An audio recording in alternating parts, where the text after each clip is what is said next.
So when we're born, one of the first power centers that form in the body is the root chakra. It's the physical, it governs our physical body, our connection to this earth, our belonging here on this planet. And when we come into this body, we enter into our initial tribe, our family, and that is our first bonding experience here on this earth.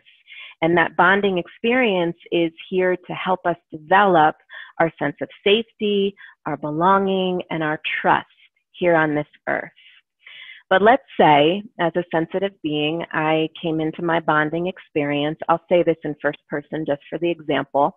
But let's say I came into the bonding experience, and in my tribal unit, in my home, an environment, I did not feel safe, or I did not feel like trust in humanity or in the world, because, let's say, for example, I was in an environment where my boundaries were crossed.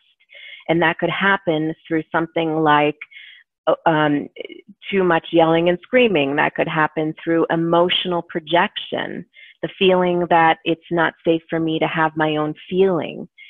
I have to, absorb everything that's going on around me. Let's say this happens through, unfortunately, a trauma or an abuse in the system.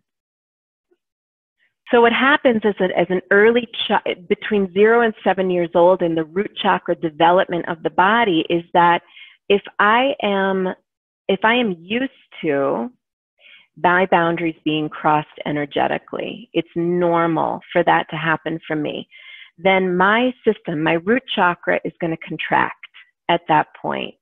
And when my root chakra contracts, then the second chakra and the third chakra blow open to compensate for that contraction. And so what's happening here is this becomes the point at which we go from sensitive to overly sensitive. This is the difference between empathy and empathic or overly empathic nature. The empath is going to, again, that's the feeling aspect of intuition.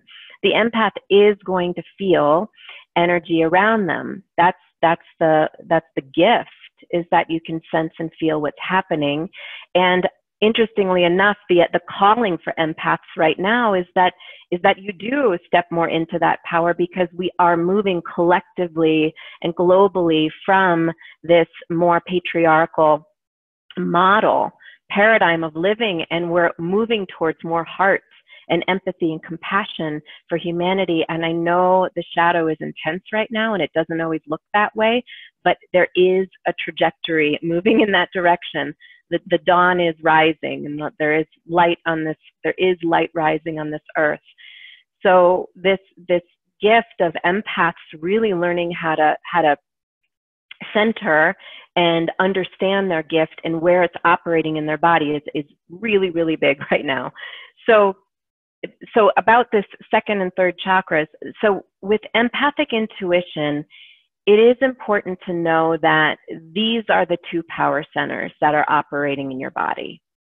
That it's not out here, it's not in your head, it's not, and in fact, if you are feeling more energy up in your head, then we'll be having a different conversation about a different aspect of intuition. Empathy or empathic intuition corresponds to the reaction in the lower body as a result of the root chakra being contracted. So the second chakra is going to blow open first, and that power center, then what happens is that the conditioning forms that it's not okay for me to have the feelings I'm having, because my body needs to be in tune with what other people's emotions are, so that I know how to feel safe in my environment. So it's a survival tactic or survival mechanism that kicks in. So at that point, my second chakra is becoming a barometer, or it's taking the emotional temperature of what's happening around me energetically, so that I know how to take care. I know how to feel safe. I know how to predict how to behave, or what my next move is going to be. At this point, my root chakra is closed down, and I have moved into hypervigilance. And when I'm in hypervigilance and I'm feeling the energy around me and everything that's going on around me, I am not giving myself permission to have the feeling I'm having. It's like my radar is on for what's happening at the surface or what's happening in the environment, and not necessarily tuned into self. And so our spirit will actually start to move back from that area. And this is when people say, I'm taking and absorbing all the energy in the room.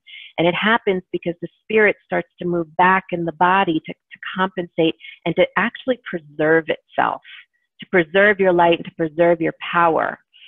And so as the spirit moves back, anytime we make space in the body, we vacate, we absorb the energy around us. And so that feeling of I'm holding so much in my body is an oversaturation of energy, particularly in the second chakra, the third as well, but I'll get there in a second. And the self, with the capital S, taking a little bit of a back seat in life. Now, if I were given the bonding and the parenting at the time for having my emotions, now I don't want to blame parenting here because society hasn't really necessarily given permission or made it comfortable for people to have their feelings. As a result, we react out of our feelings. But if I were given the tools young enough as an empathic child to have the feelings I'm having, then I'm going to know inside my body what's mine and what's not mine. I'm going to know that instinctually. Because I'm going to be very comfortable with somebody having anger or upset or disappointment or anything else, because I'm comfortable with my upset and my disappointment. And I've let myself be okay having those feelings. If I can have my feelings, then I sit powerfully. My spirit comes back into my body. If I let myself have my anger, I embody my center, myself. And at that point, I feel fine or okay with somebody else being in their anger, knowing it's not my fault, knowing it's not my responsibility to fix it or, do something to take it on. So what becomes the struggle for the empath in this area of the body is this emotional responsibility piece. It's that that everybody's emotions are mine to take care of and fix so that I'm okay. Again, that's the hypervigilance. So I know how to operate in this arena. And the shift becomes, how do I step in and allow myself to, kick and scream and punch? And I say that not outwardly in the world, but if you can imagine your little girl or little boy, little inner child in a room, having your emotions and expressing your emotions just in your mind, creating that visual, then the child, the consciousness in this area of the body starts to embody more center. There's more space for self when we let that inner child have their feelings.